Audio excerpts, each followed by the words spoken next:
Hello, good morning. I'm Matt Addison, and today I've got David Lynch with me. As ever, we're going to be talking through the latest Liverpool transfer rumours. We've got Serge Gnabry of Bayern Munich and more on Naby Keita to talk about this morning, so we'll get into that straight away. Let's start with Naby Keita, David. He's never far away from the gossip columns. He's popped up a couple of times already in the last couple of weeks, and I suppose the only thing you can really say on that is that it's probably, for a player with 12 months left on his contract, it's probably something Liverpool have got to expect.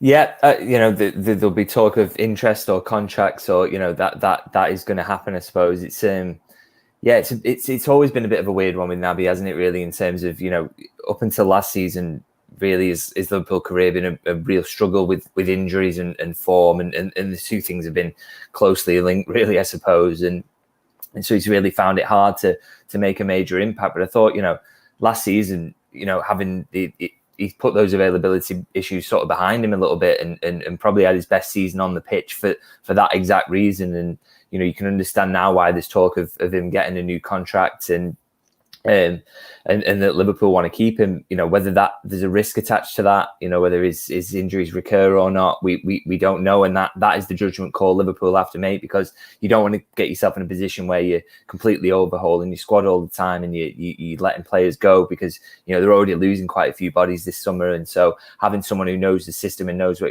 is expected of them from the manager would be, you can understand why they would go down the route of giving him a new contract or not. But then again, if an offer comes in that's suitable, it's a tough decision to make for those exact reasons. So you can understand why there's speculation about what will happen with Naby. If nothing was to happen, and obviously the contract is still something that could happen. I mean, as it stands, he could leave as a free agent next summer. But do you think Liverpool would want to avoid that as much as anything else, because they've spent £52 million on him? That's a significant investment to put into a player, to then kind of just for it to peter out doesn't seem like a logical step for me in terms of purely just sort of keeping his value up and possibly even not seeing him for the next 5 years at Liverpool. Even if he was at Liverpool for another 2 years, say, it does kind of make a bit of sense to me that rather than just lose him, you'd give him a new contract just to keep the value up as much as anything else. Yeah, and I think that's sort of more of a viable option now as we sort of get into a post-pandemic market, because we're sort of seeing, I think, the transfer market recovering slightly, and therefore, keeping players on contracts to retain their value is something you want to do. Whereas I thought in the pandemic, it was more about if you had players where you weren't sure about what the value was, it was try and get them off the books, try and save the wages. That was a more appealing option, really. But with Naby, I think you're right that there is that sort of appealing element of keeping hold of him and getting him signed up to a contract, so that you can sell him further down the line if things don't quite work out. Because I do think players now, even fringe players, and we're seeing Liverpool shifting a couple this summer, they have actually got value now, where it's not like it has been during COVID. So maybe a couple of years ago, if he was coming to the end of his contract during COVID, they'd have thought, okay, let's cut our losses, this hasn't worked out. But with last season, with him having been fit and contributing in the way he did, and as you say, that the sort of value of fringe players recovering slightly, I think it is more appealing at this point to maybe tie him down to a contract. Yeah. I mentioned a couple of links. One was a part exchange for Nicolo Barella was an interesting one. Adrien Rabiot as well, which I can pretty much categorically say is not going to be one that Liverpool look at. I really cannot see him being a player that fits in at Liverpool. But I don't know about you, but it kind of feels more to me like Liverpool would want Naby Keita to stay. You mentioned the kind of midfield numbers and the way things look at the moment. And I think probably the other thing as well is it probably wouldn't be, unlike, say, with Mohamed Salah, where it's been very difficult. I don't feel like this would be one that would be that hard to convince him on to sign up for a new contract. Is probably something that the player wants as well, I would imagine. Yeah, he doesn't seem like he's unhappy or pushing for a move or anything like that as well. And I think what you need to do as well is sort of ease this transition period for the squad. So, we all know that Liverpool are going to target a first team ready midfielder, someone who's going to come in and really change things, and they hope start an awful lot of games when they come in next summer. But there's still a period there. There's still a bit of a gap that needs to be bridged between sort of that player coming in. Obviously, they would join Fabinho, but then you think Henderson's minutes will get managed a little bit more. Milner would leave. Oxlade-Chamberlain will leave or will be gone by that point, definitely.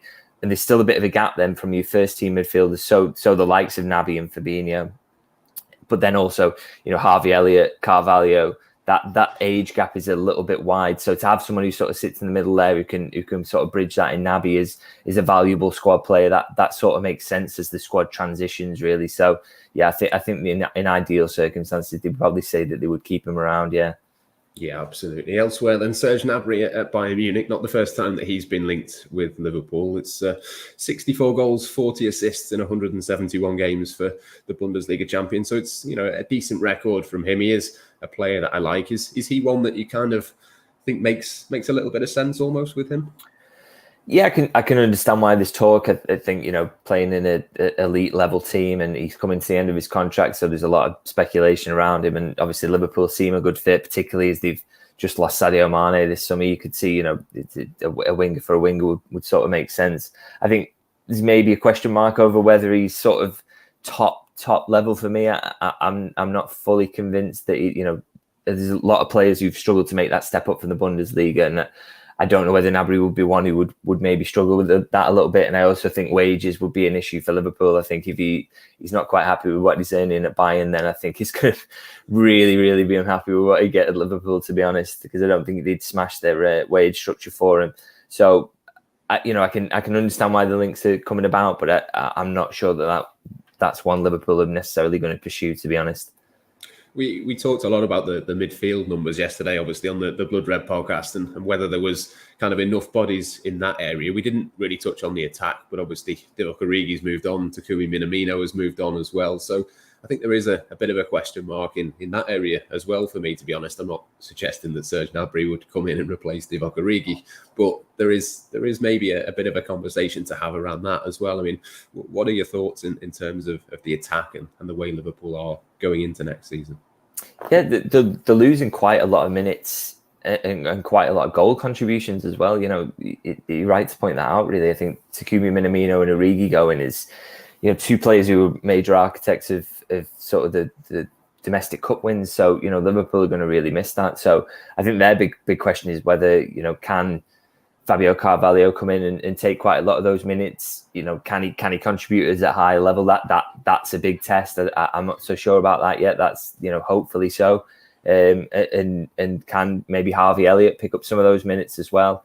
Can any of the other youngsters and can any of the other attackers they've got? If Oxlade-Chamberlain stays around, I think that makes things slightly easier just in terms of picking up those cup minutes. That will help. And he actually had quite a big hand last season when Mo Salah and Sadio Mane were away at the AFCON. He scored a couple of crucial goals around that time, played quite regularly, in fact, in the first half of the season. So I think, if he does stick around and they don't get a major offer that makes him think twice, then I think that will be quite handy for helping things out. But it's, going forward, it is going to be a little bit of an issue. I think there is going to be a gap opening up in that forward line, particularly as next summer we know that it's likely that Firmino will go as well.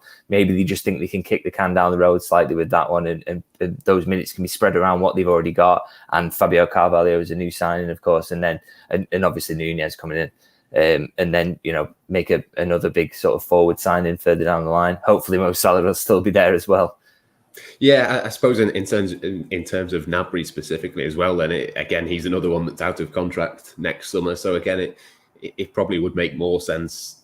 Obviously, we think that Liverpool are not going to do any more business this summer anyway. But if he is a free agent next summer, that I suppose is more logical than it happening now anyway. Yeah, I mean, I give my thoughts on him as a player, but if Liverpool scouts completely disagree with me, which would not be the first time, they know a lot more about footballers than I do, then maybe Gnabry, stay to him, sit tight for a year. We'll come back for you on a free transfer. I think a move to Liverpool would appeal to any player in this moment to come and work with Jurgen Klopp in a side that's constantly challenging for trophies. I'm sure that would appeal. So yeah, maybe that's an option that comes into play by the end of next season. Yeah, certainly something to look out for. Just to finish then, there's a comment that we've had come in from Alex Scott, not around the players that we've been talking about, but around Raphinha. He says, with Raphinha clearly up for sale, 65 million for a player that has the ability to unlock defences, give us a right winger if Mohamed Salah goes and fits into 4-2-3-1 and 4-3-3. What are your thoughts on that? Obviously, another player, David, that's been linked with Liverpool plenty of times in the past. I'm sure they have taken a look at him. I think the only thing I'd say is 65 million is quite a lot of money for a player that plays in the same position as Mo Salah.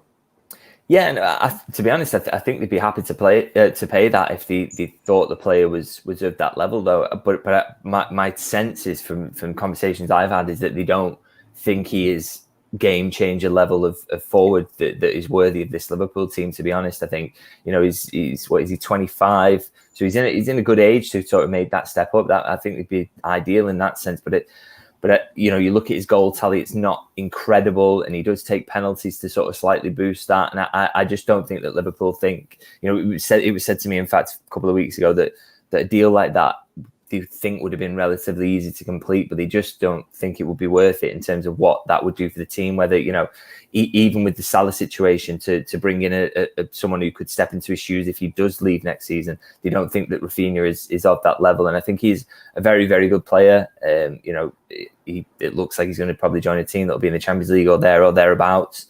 And I do think he's a major talent, but I don't think he's Liverpool level, which is they want to be challenging for the Premier League and the Champions League every season. And although Raphinha is a very, very good player, maybe not quite there. Yeah, maybe one of those players that 2 or 3 years ago Liverpool might have been far more interested, but maybe they have just moved a little bit beyond them. But plenty more players still to be linked with Liverpool this summer, I'm sure, even though we understand it's pretty likely they finished their business for this window. We'll have all of the latest and all the analysis, of course, over on Liverpool.com with less than a week to go now until pre-season begins. For now, though, that'll just about do us for this morning. We'll catch you very soon.